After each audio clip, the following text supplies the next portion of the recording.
Hello Sounders, it's Mick here. My immediate reactions, I scrawled down at 5 p.m. in notes on Saturday. Here's what I wrote. I can defend us no more. 6 games without a win, culminating in a 6-1 defeat. I don't think we can come back, Sounders.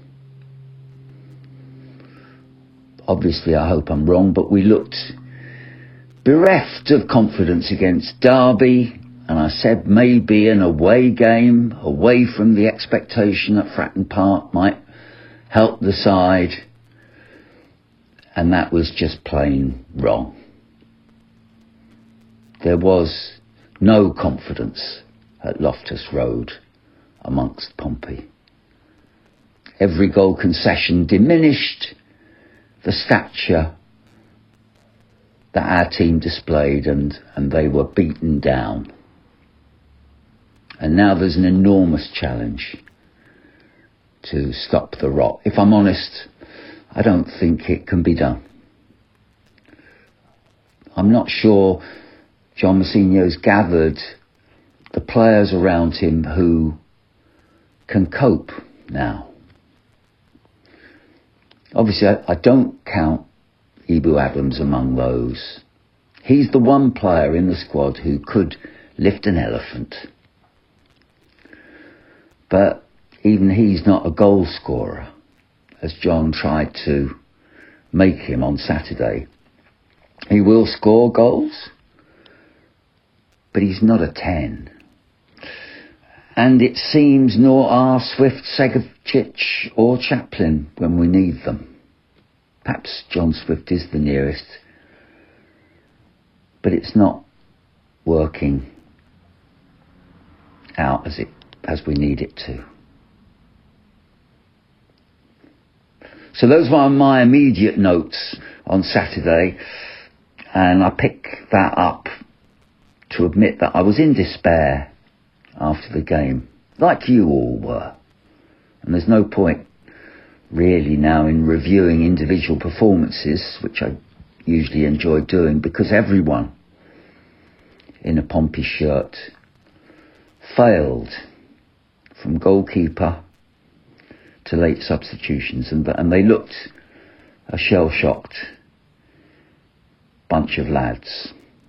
And this has been coming since the heartwarming complacency of Charlton and Millwall victories. Where did all that go? The momentum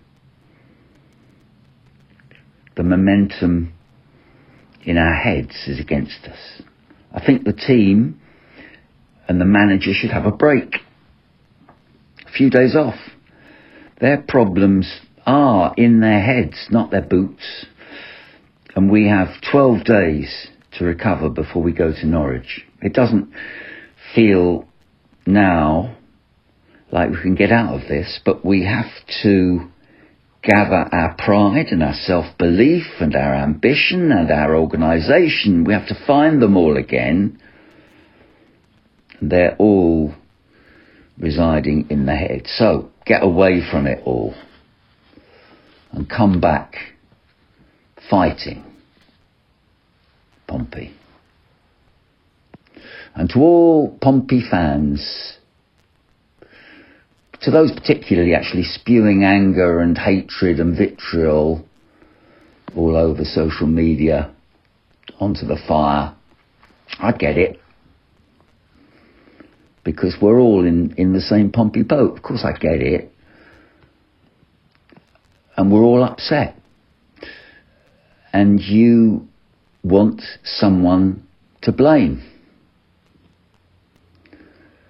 But quite honestly, and we really will analyse all this till the cows come home through the summer months, ad nauseam. But quite honestly, it's likely to be a lot of things that created this crisis. Not one bloke in Michael Eisner who creates such an anger in some folks. It's so huge and foul-mouthed that it makes me feel there's more wrong with them than with him. The people letting themselves down like that. I believe we're better off with this man and his family than without them. And because it's unprovable one way or the other, I'll stick with that. Of course, like all those in power at the club, he has made mistakes. You can't go through life without doing that, and mostly it means other people are hurt. And we're all hurting. But as I say, let's deal with blame when we know for sure the consequences. You know, I hope you know, Sounders, that I wouldn't welcome in any way, shape or form relegation, but since I've been a Pompey supporter, we've had 7 relegations. None of them caused the world to end. And although there is an American doing his best just now, don't get your Trumps and your Eisners mixed up, Sounders. And I don't think that end of the world's going to happen either. But don't get those 2 Americans confused, please. And let's remember